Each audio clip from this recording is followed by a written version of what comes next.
Welcome to EveryPhotoPro. The JPEG versus RAW controversy has been a beaten horse situation amongst all photographers forever.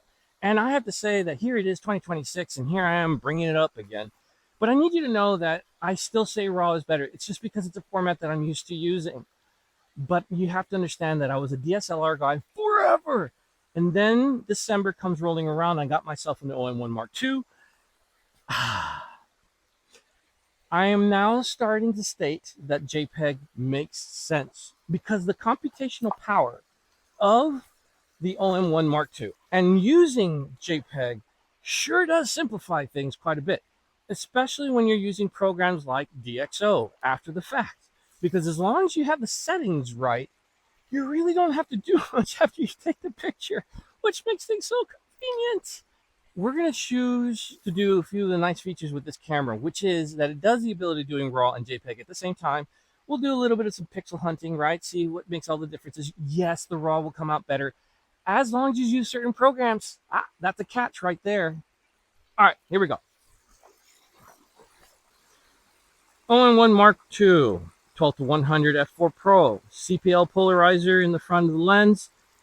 When we are going to be taking shots, as you know, it's very important to set everything up in advance, especially when you're going to be doing a JPEG image, because the menu matters in this case. With RAW, you can basically straight out start taking pictures and then you can do everything post, right?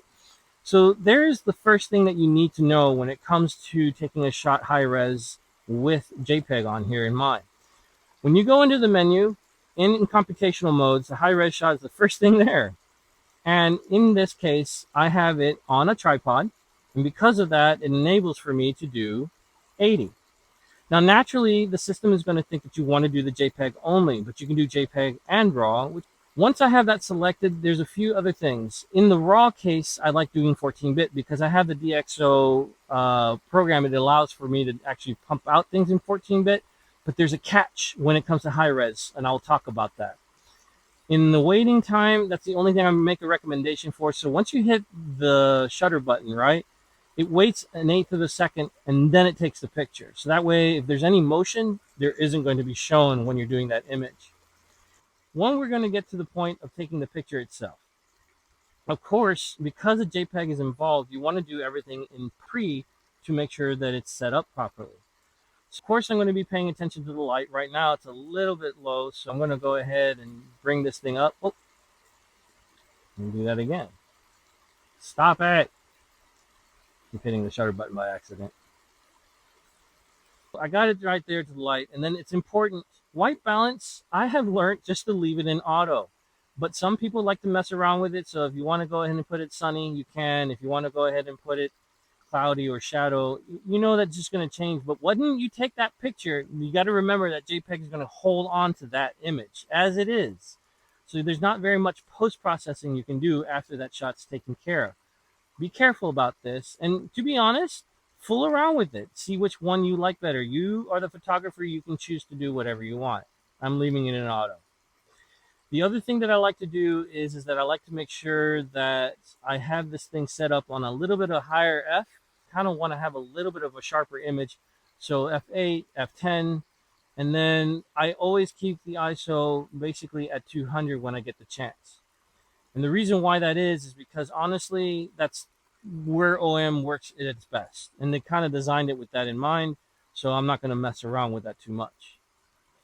So the last thing I'm going to do is pay attention to where my light is, and I'm going to change that. Of course, you know that all depends on what the clouds are doing at the moment.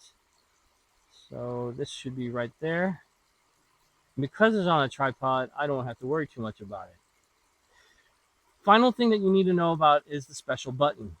If you push this button right here on the top of the OM, it turns on the high res and turns off the high res. That's all it does. So right now I know that it's on. So if I hit this button, the shutter button, it takes a wait, then it takes the picture.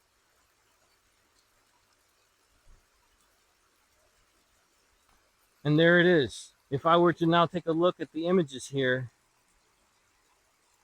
we would basically be able to see that the waterfalls are in place, right? and I'll be able to work with it a little bit in post in the DxO program, and I will. So we will get over all of that later on.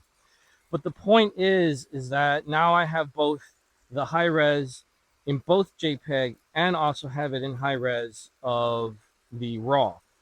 And again, my expectation is that we're going to see better imagery in the RAW, but the JPEG won't be that bad off. So we'll get into the bits of that, okay? So I'll do a few more of this. I'm also going to do a few of the roundabout park, and then I'll basically end up at my desk and we'll talk about those specific things through the pixels.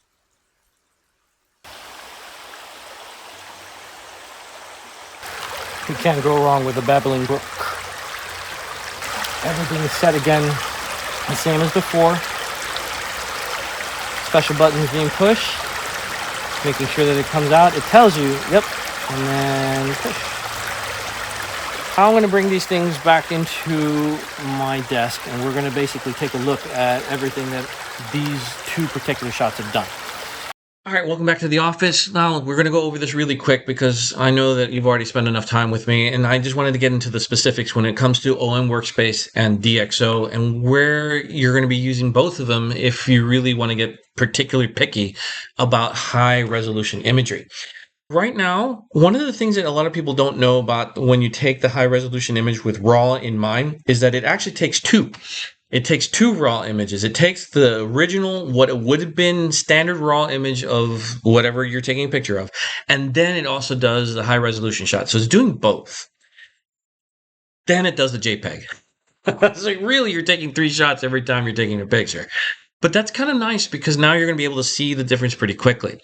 So right now, you're looking at the original RAW image of this composition right here.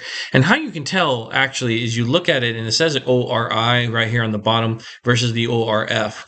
So ORI at what is that, 9%? I believe, yeah, it's 9%. If we look at the same 9% sized image of the high resolution shot, boom. See how much bigger that is?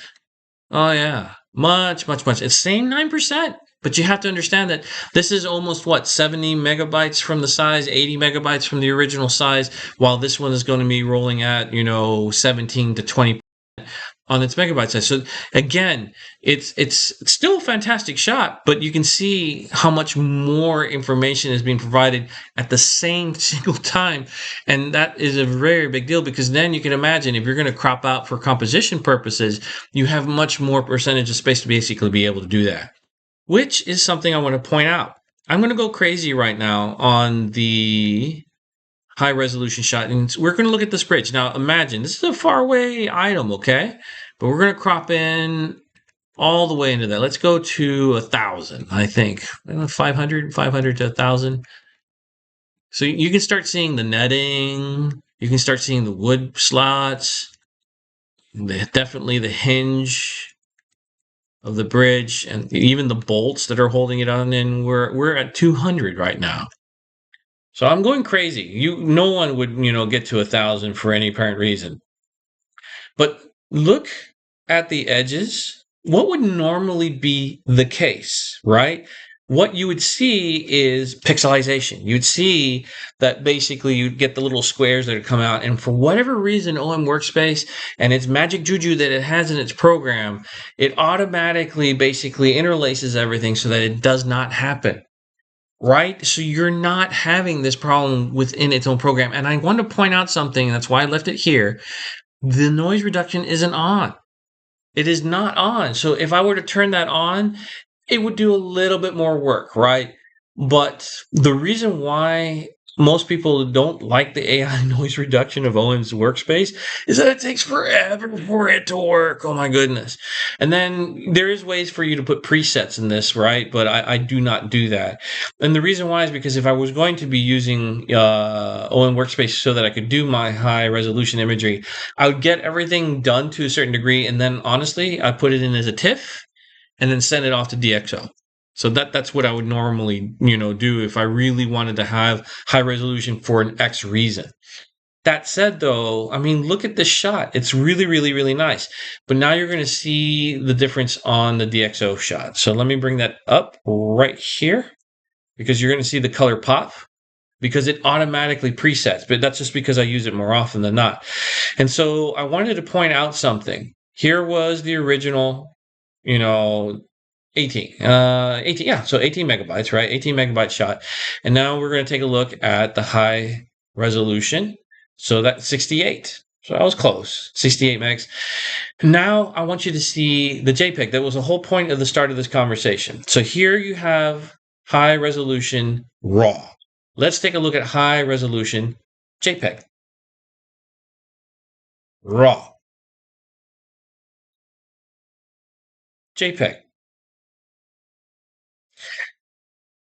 Overall, obviously, we're not going to see very much difference. So if I were to zoom in, let's just say 100%, right? So we're at 100%. I would have never, at worst, I would probably just do 20. But here we have, 100% of image right here. Perfect. Okay. Let's do this again. Go back to the raw.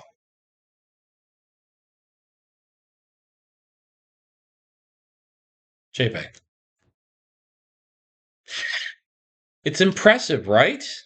This is 100%. Again, I wouldn't ever crop that close, but the point that I'm trying to get at is that normally with an original JPEG image, you would have all this pixelized by now. It would be horrible, right? And so what I would expect to see is something like this. So again, this isn't what you would do normally, but this is 1,000% right here. Now you can start seeing the pixelization, right? Because this is DxO, not the OM native. But if I go to JPEG, do the exact same image, oh yeah, well, it's definitely pixelized. And you're getting the nice little square patches, right? Because it doesn't have the same color information as it does with the raw image. But you have to be this zoomed in for you to notice. Oh, I think I'm going to be happy with the results that I'm coming out. And again, all I have to do is maybe a little bit of some exposure changes and changes on color maybe. And that's something that you can still do in a program like DxO with a JPEG image. This is being JPEG, right? RAW, I can do a little few more extra things, right? I can change certain intensities. I can make more denoising aspect when it comes to it, because it will give me the options to basically do it. Even though with JPEG, it will let me do it, I just don't have as many options too. Okay. What I'm trying to get at is that JPEG is pretty darn good. I wouldn't mind just saving it in JPEG as long as I have control over the initial shot. That's the very important thing. I'll have to remind you on that. Make sure that your presets are already in place, because that way, when you look at your imaging, you can only do a few more corrections and then basically you've got what you've got. But as you notice, the difference between one and the other is not that bad, and it's still coming out. Here you have it. Like, subscribe, comment. I want to hear from you guys more than anything, but also just tell me if I'm doing a good job for you. More importantly, I'll be keeping coming out with stuff, so always keep yourself on the alerts. Thank you very much for being at EveryPhotoPro. Bye.